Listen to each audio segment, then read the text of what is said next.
আপনি কি জানেন পৃথিবীর সবচেয়ে বড় কারাগার লোহার শিকল দিয়ে তৈরি নয়? সেই কারাগারটি আপনার মনের ভিতর। ভগবান শ্রীকৃষ্ণ বলেছেন আপনার সবথেকে বড় শত্রু আপনার বাইরে নেই, সে আপনার ভিতরেই বসে আপনার জীবন ধ্বংস করছে। কিভাবে? আজ এমন এক চরম সত্য জানবেন যা আপনাকে নিজের মুখোমুখি দাঁড় করিয়ে দেবে।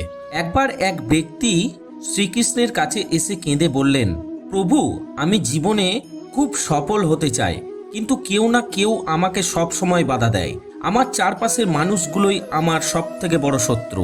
ঠিক তখনই ভগবান শ্রীকৃষ্ণ মুচকি হেসে বললেন, তোমার শত্রু তোমার চারপাশের মানুষগুলো নয়, তোমার মনই তোমার চরম শত্রু।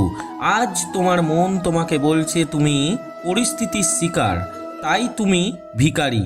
কিন্তু যেদিন তোমার মন বলবে তুমি লড়তে জানো, সেদিন সেই মনই তোমাকে রাজা করে দেবে। একবার ভগবান শ্রীকৃষ্ণ অর্জুনকে বলেছিলেন, আমাদের মন হলো একটি অবাধ্য শিশুর মতো, তাকে শাসন না করলে সে ঘর এলোমেলো করে দেয়। ঠিক তেমনি আমাদের শত্রু মন, যে আমাদের অলস বানায়, ভয় দেখায় এবং অন্যের সাথে তুলনা করে কষ্ট দেয়। একটা কথা সর্বদাই মনে রাখবেন, আপনি আপনার মনের মালিক, গোলাম নন।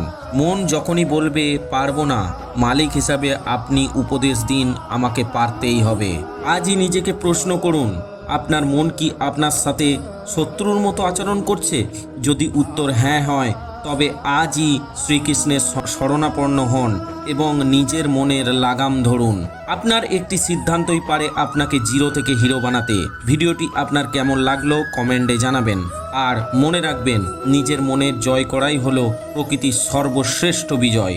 রাধে রাধে।